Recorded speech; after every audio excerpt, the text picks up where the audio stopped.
안녕하세요. 2021-0584 오지원입니다. 이번 총이치 이론 및 실습 중간고사 평가인 디지털 신대륙 메타버스 세상 어떻게 준비해야 할까에 대해서 발표를 하겠습니다. 제가 발표할 순서는 첫 번째, 메타버스의 뜻과 유래, 두 번째, 메타버스의 유형, 세 번째, 우리 생활 속 메타버스, 네 번째, 메타버스의 장단점,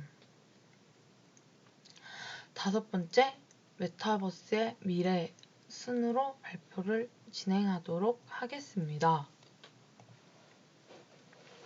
첫 번째, 메타버스의 뜻과 유래.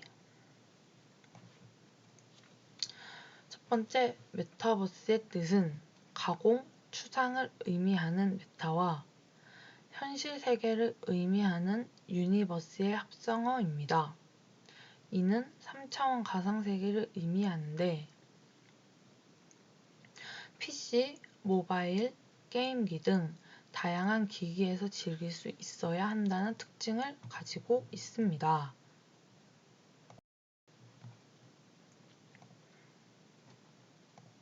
메타버스의 유래.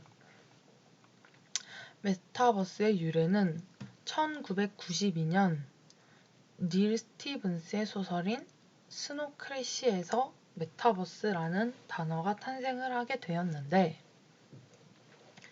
이 스노크래시에서는 현실과 가상세계를 오가는 주인공이 아바타로 구현이 되어서 전사이자 영웅으로 활약하는 가상세계를 메타버스라고 불림으로써 메타버스라는 단어가 탄생하게 되었습니다.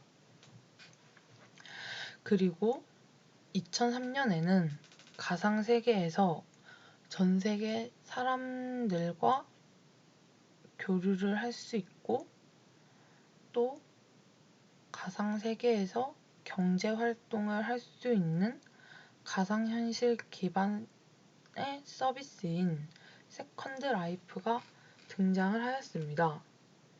이 세컨드 라이프가 등장하면 메타버스가 주목을 받기 시작을 하였는데, 그 관심이 점차 줄어들다가 2020년 코로나가 터지고 난 후 코로나로 인한 비대면 장기화가 이어지면서 다시 메타버스 붐이 일어나기 시작했습니다. 메타버스의 유형. 메타버스의 유형에는 첫 번째, 라이프 로깅, 두 번째, 거울 세계, 세 번째, 증강현실, 네 번째, 가상세계가 있습니다. 첫 번째, 라이프 로깅.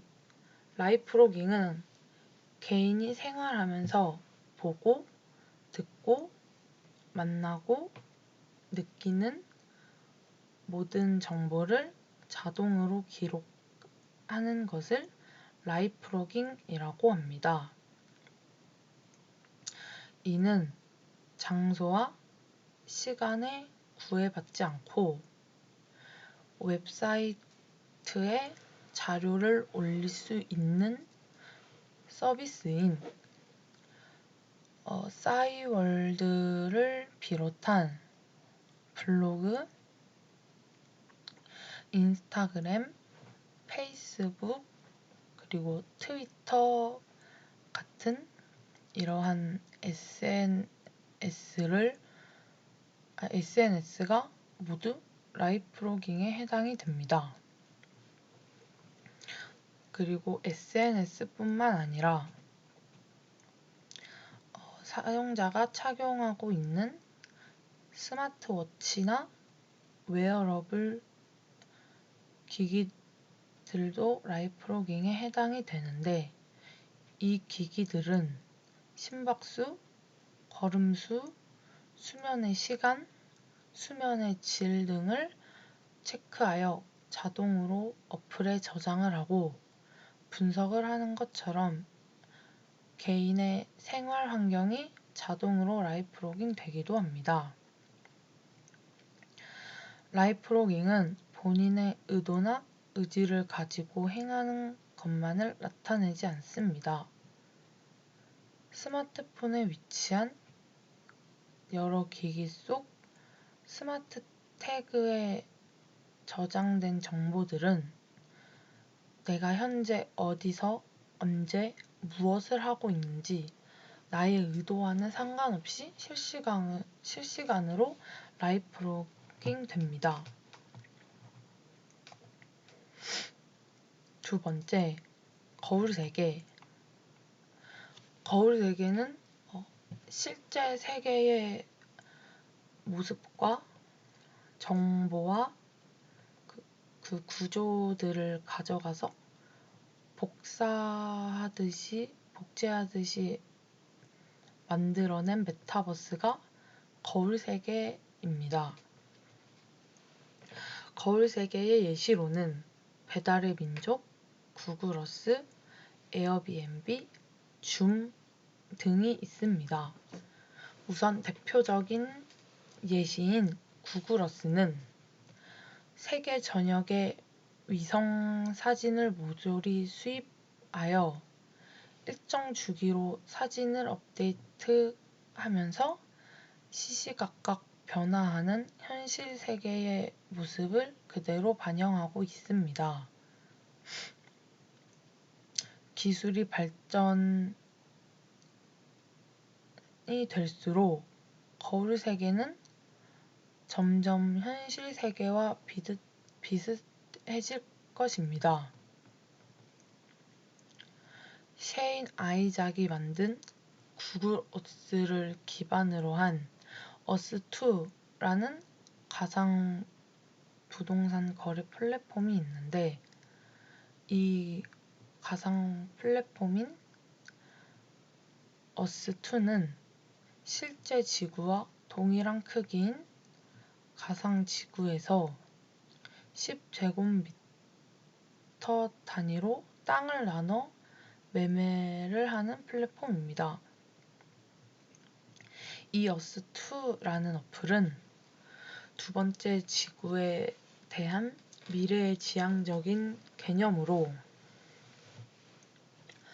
단면 지도상의 실제 지리적 위치가 사용자가 생성한 디지털 가상 환경에 해당하는 가상현실과 물리적 현실 사이에 있는 메타버스입니다.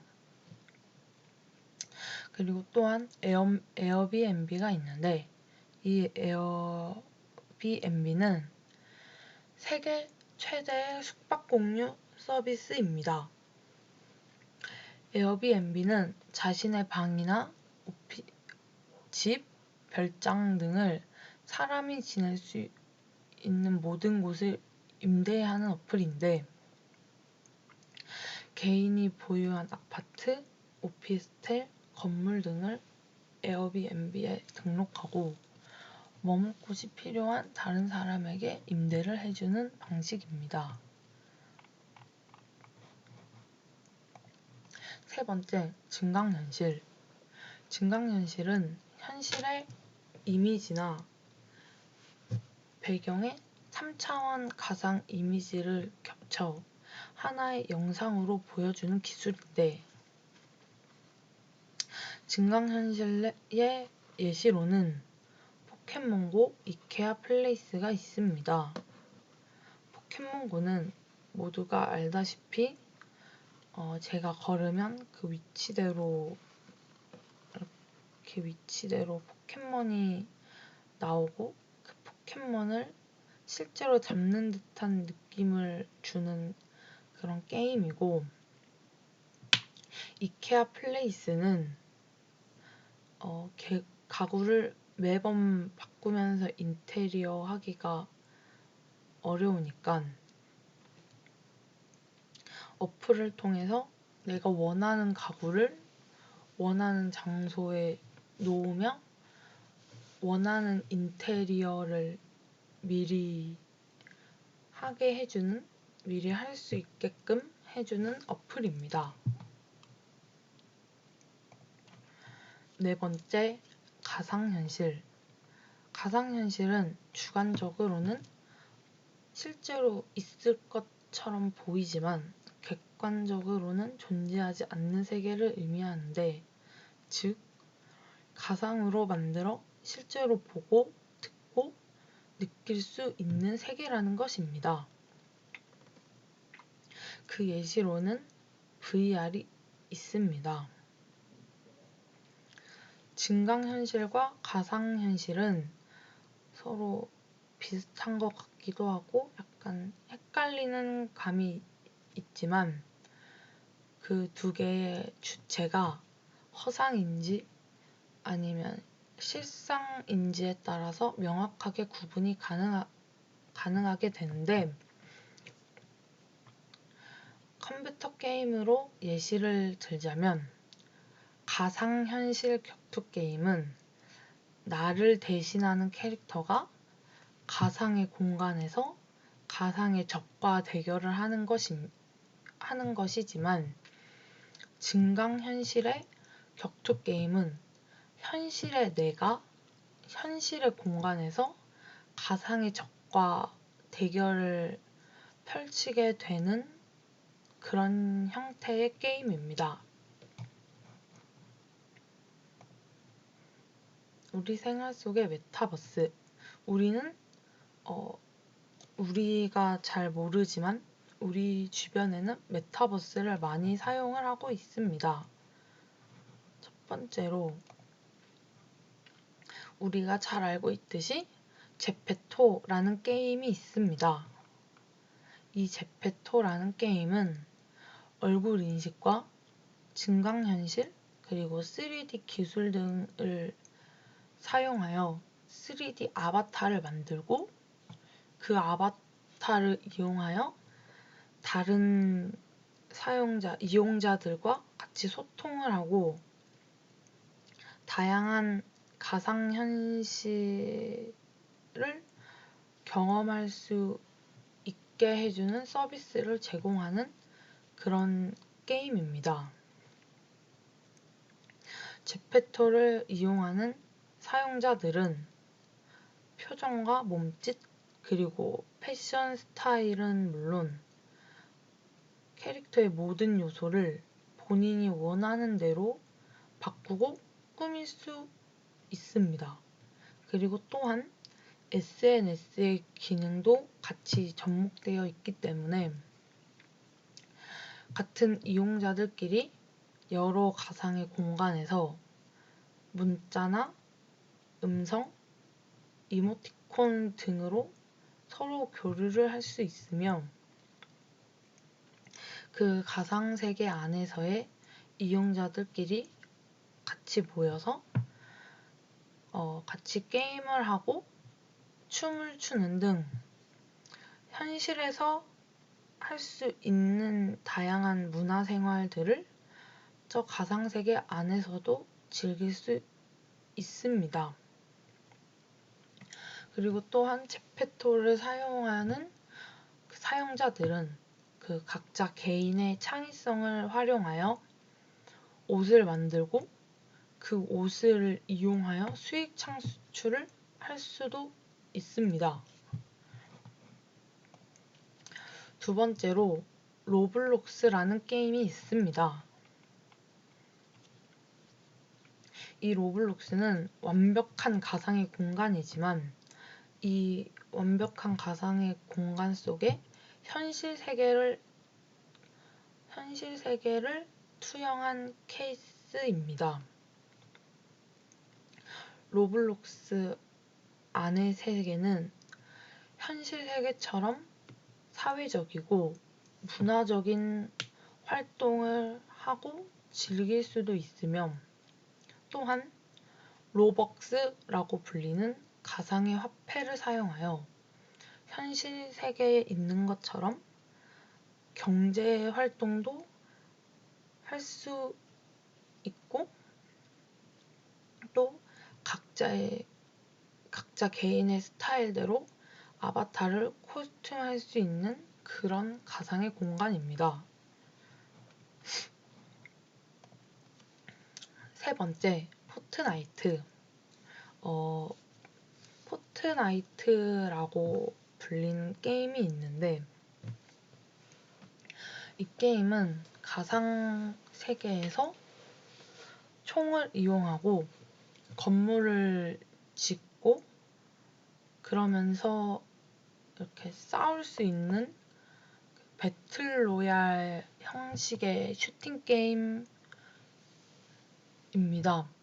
하지만 제가 얘기하는 것은 이 포트나이트의 단순한 게임성을 얘기하는 게 아니라 이 포트나이트 안에서는 미국의 유명 힙합 가수인 트래비스 스콧이 이 포트나이트 안에서 콘서트를 개최하기도 했었습니다. 코로나로 인해서 대면 공연이 어려워지고 비대면 일상들이 길어짐에 따라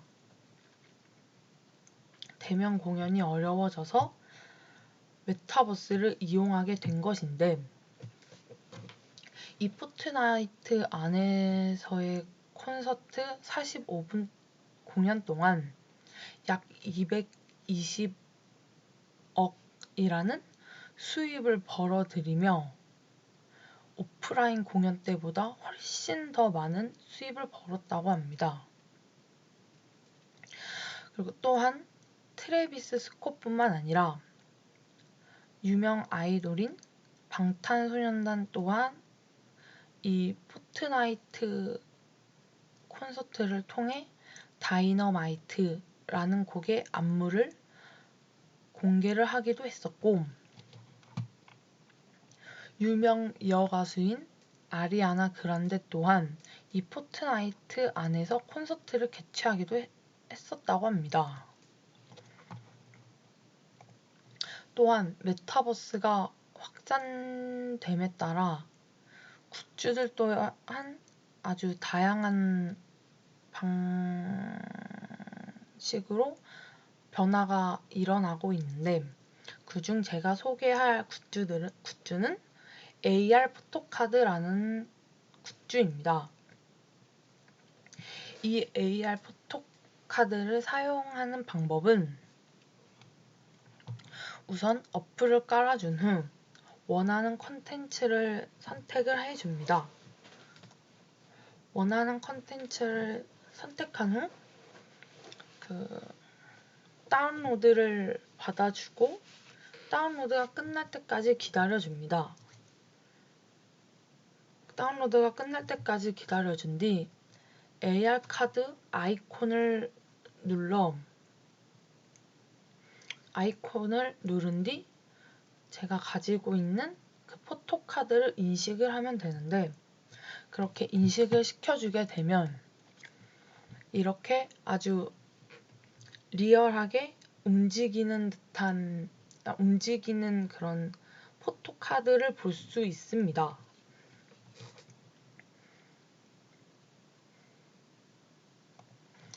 그리고 또한 버추얼 또는 버추얼 유튜버라고 불리는 것이 있는데 이 버추얼은 컴퓨터 그래픽, 모션 캡처 등의 기술을 활용하여 가상의 캐릭터를 만든 뒤 이 캐릭터를 사용해 유튜브나 다른 인터넷 방송을 진행하는 사람을 버튜버라고 합니다. 버추얼 유튜버라고 합니다.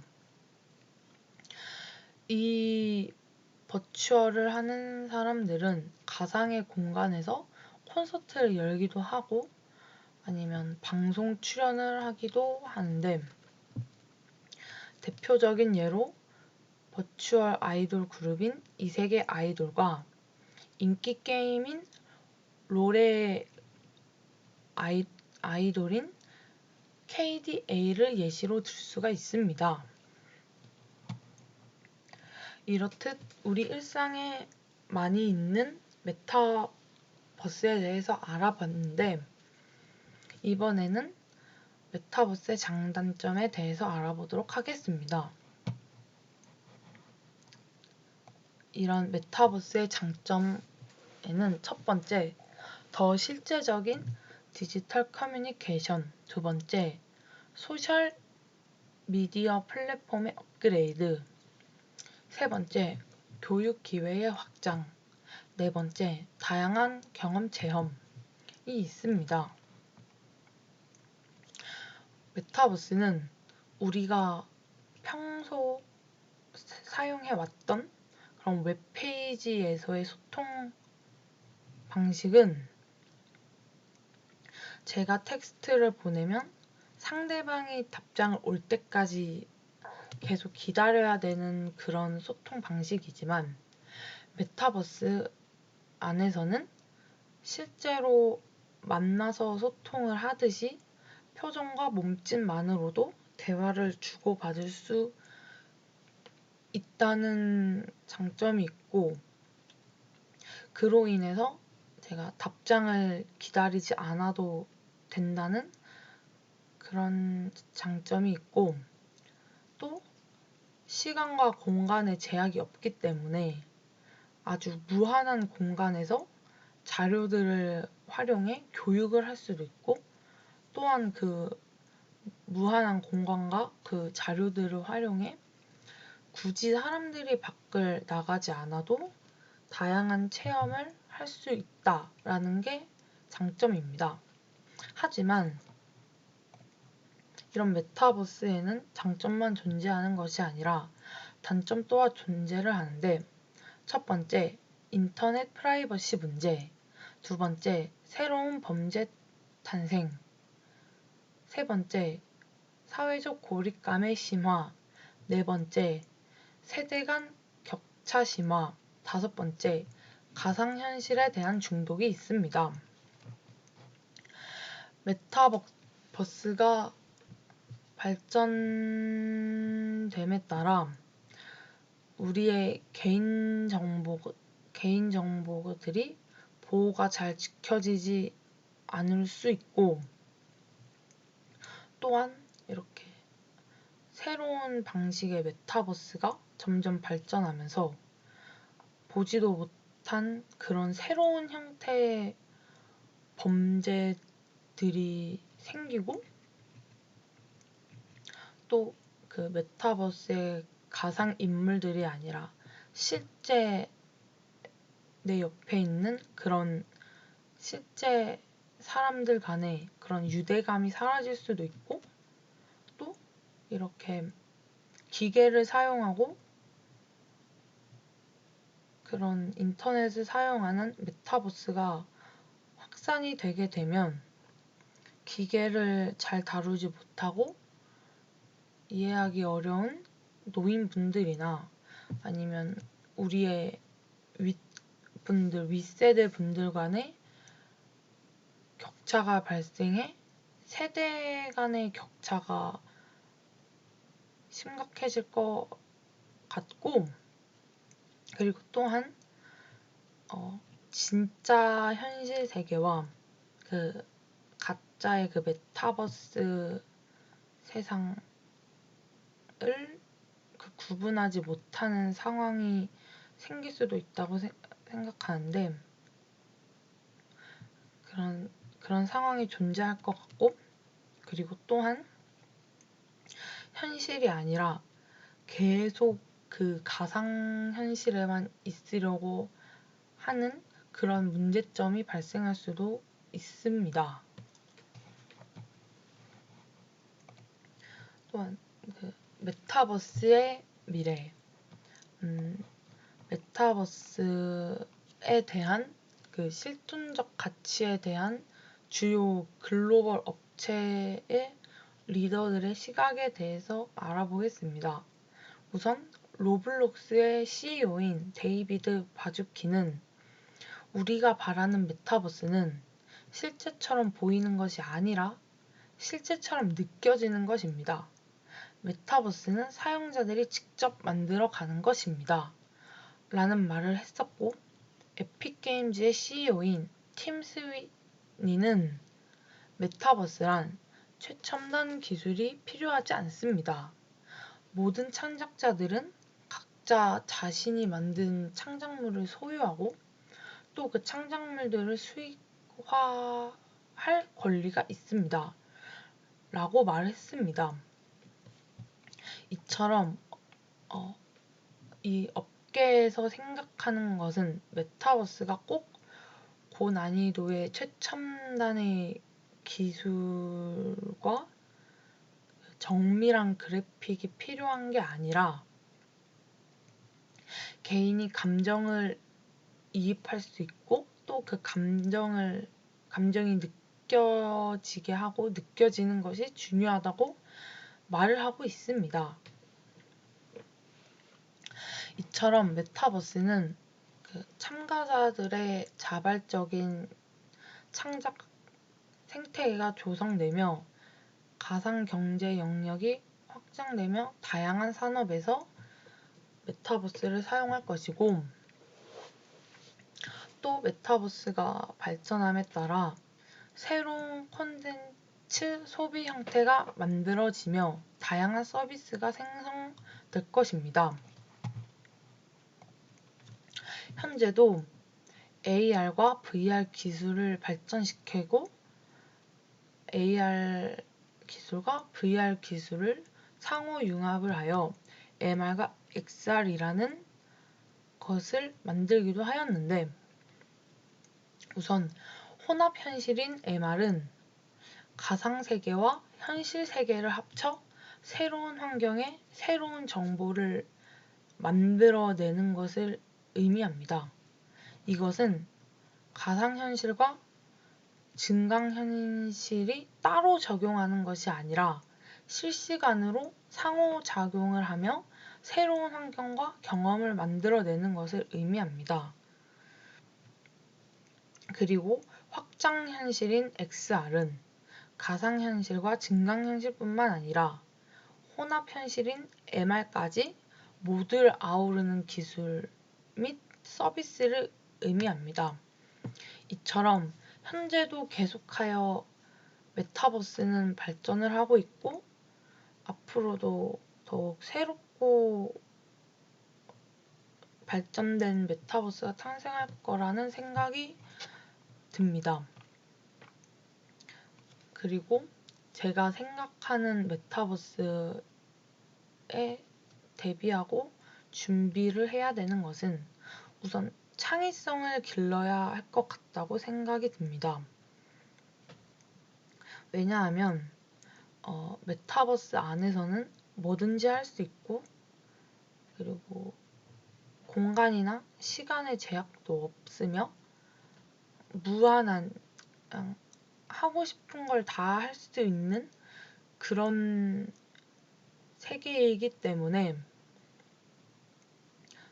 그 상상력과 독창성 그런 것들을 최대한으로 끄집어내는 그런 연습을 해야 될 것 같고, 그리고 또 이렇게 갑작스럽게 계속 바뀌는 메타버스 세상에 적응을 하기 위해 미리 한 번씩 그런 VR이나 그런 체험 같은 것을 한 번씩 해보는 것이 좋다고 생각이 듭니다.